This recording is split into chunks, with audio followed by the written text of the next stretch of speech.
everyone, today we are going to be learning how to get out from a pin.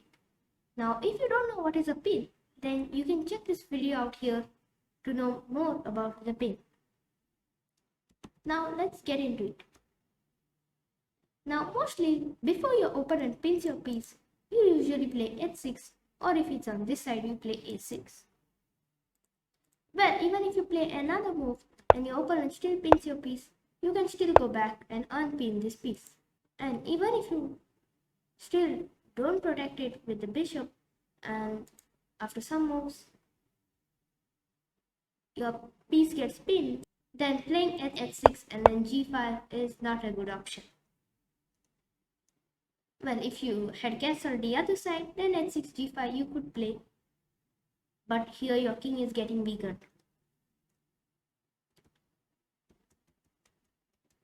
So we know two ways of stopping the pin.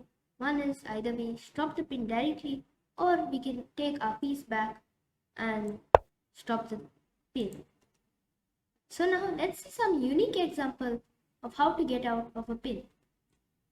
Here is one trap here. It starts from d4, d5, the queen's gambit, and here black plays knight b d7. Now white takes this pawn, and after pawn takes, this knight is pinned.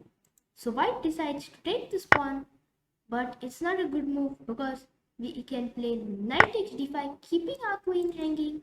If he takes our queen, then we can play bishop b4. His king cannot move anywhere. He needs to get his queen in the front, and then we just take the queen, and here we also take the bishop. So here we have 5 pieces, that is 3 minor pieces and 2 major pieces, and white has 4 pieces, 2 major pieces and 2 minor pieces, so black will be a piece up. If he doesn't capture the pawn and just develops his pieces, well, now you're in queen's gambit decline and you can continue developing your pieces. Let's see another example of this.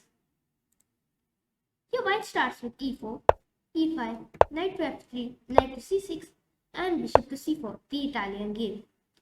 Black decides to go for d6, and here white just develops his pieces. Black decides to pin the knight here, and white plays h3. Black keeps the pin on this knight, but here white can play knight takes c5.